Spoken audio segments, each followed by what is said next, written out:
We're one night removed from AEW Full Gear 2021, where we saw Hangman Page finally get his hands on Kenny Omega, and more importantly his second shot at the AEW World Championship. We're over 2 years on from the title's inaugural match between himself and Chris Jericho, which sent Hangman on a long winding road to this moment. With that said, let's take a look at the whole pay-per-view as I bring you the results from last night's AEW Full Gear event. And if you haven't already, make sure you subscribe to the channel and click that notification bell so you don't miss any future videos.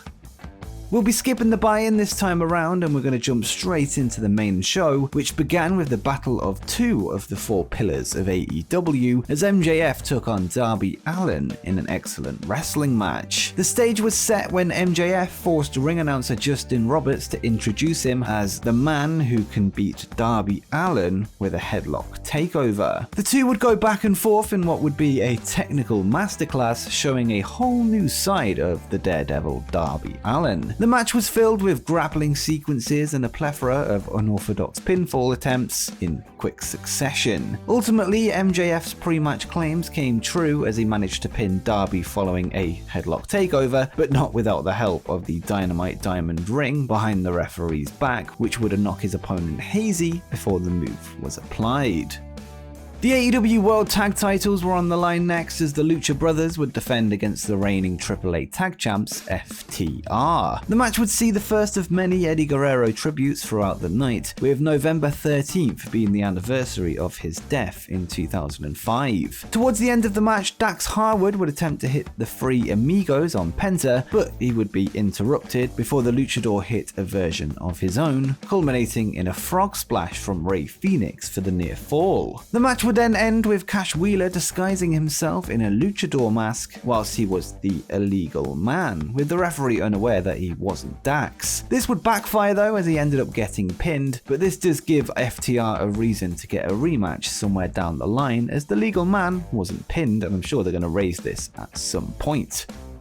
Then we went on to the finals of the AEW World Title Eliminator Tournament as former TNT champion Miro took on Bryan Danielson. This was a hard-hitting contest as expected, with both men laying in their shots. It would become a classic David versus Goliath battle, with Miro's power often being too much for the much smaller Bryan. 20 minutes in, Miro would invite kicks from his opponent, which seemed ineffective, before he used his power to take Bryan to the top rope, but he would be reversed by a tornado DDT, ultimately leading in a guillotine choke for the victory, with Bryan Danielson getting the submission. Danielson is the new official #1 contender for the AEW World Championship and earns a future shot at the winner of tonight's main event between Kenny Omega and Hangman Page.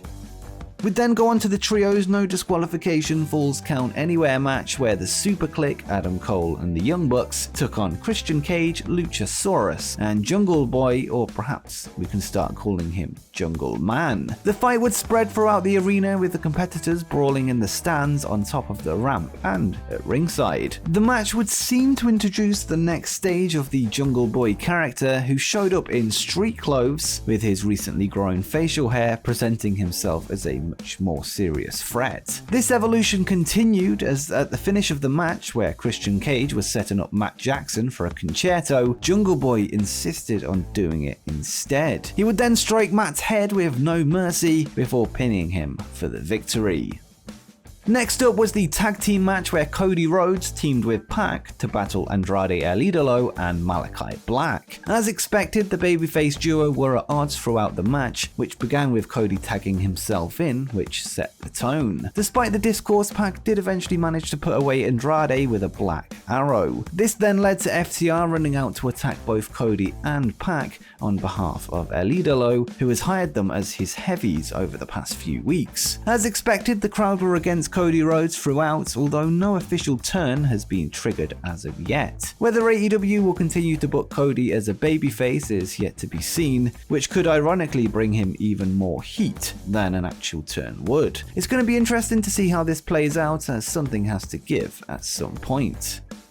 We now move on to the next title match of the night as AEW Women's Champion Dr. Britt Baker D.M.D. takes on Judo Black Belt Ty Conti, who posed a fresh threat for the long-reigning champ. This was easily the biggest match of Conti's career so far, and she did well to step up to the challenge. However, it wasn't quite enough to take the title away from Baker, who would eventually put her away with a roll-up following the reversal of Baker's lockjaw submission, which showed that Conti wasn't easy to beat. It was always hard to see Ty actually coming away with the win here, but they did create some moments of doubt. That said, Baker's run with the belt continues and she's now entered her 168th day of her reign.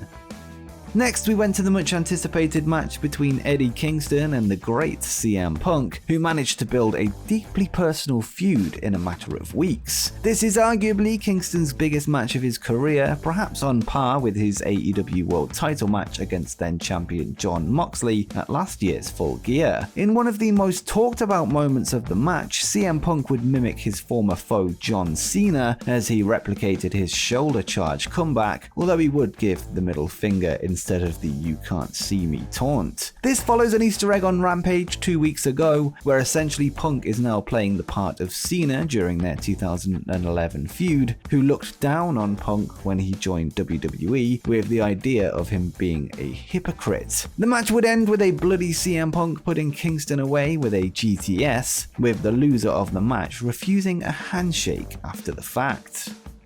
Now we're just one match away from the big main event as American Top Team take on the Inner Circle in a Minneapolis street fight. Competing in the match was the MMA group's manager Dan Lambert, who entered wearing a blue tracksuit ready for a fight. The match would see a number of weapons come into play, with most of them supposedly things that were invented in Minneapolis. The ending would see a face-off between Chris Jericho and Dan Lambert, with Jericho seeking revenge on the mouthpiece of American Top Team. Jericho's lion salt was interrupted by former UFC heavyweight champion Junior Dos Santos, but Jericho did manage to clear him away with a staple gun, and this then allowed for another Eddie Guerrero tribute to take place as Jericho pinned Lambert following a top rope frog splash.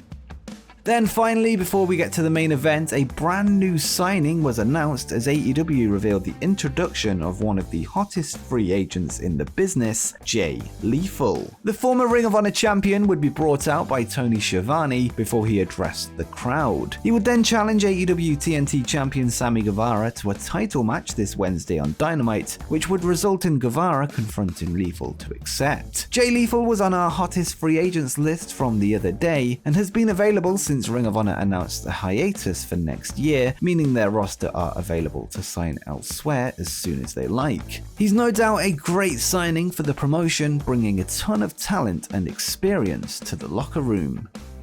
And finally, we get to the AEW World Championship match, which opened with a video of Hangman Page making his way to the arena on a horse as clips of his past failures played in the background. This match was a must-win for Hangman, as it seemed it was his last chance to dethrone Kenny Omega or even win the AEW Championship, and it was now or never. The finish of the match would tease funny business on the part of the Elite, as the referee was knocked down as Hangman attempted a buckshot lariat on Omega. This led to Don Callis attempting to get involved using the AEW title belt, but he was stopped in his tracks. Hangman would then hit Omega with his own finisher, the One-Winged Angel, but it only got a 2 count. The Young Bucks would then come to the ring, who seemed torn as to whether to get involved in the match or not, but in the end they didn't, with Matt even giving a nod of approval to Hangman before he hit Omega with a buckshot lariat for a pinfall win. This brings an end to Kenny Omega's 346-day reign as champion and seemingly brings an end to the feud between the Elite and Hangman Page. Hangman winning was definitely the right call, although I did have my doubts on whether AEW would put the title on him, especially after Bryan Danielson won the Eliminator tournament earlier in the night. The Dark Order would then celebrate with Page after the match as we head into 2022 with a brand new AEW World Champion after a long build to this moment.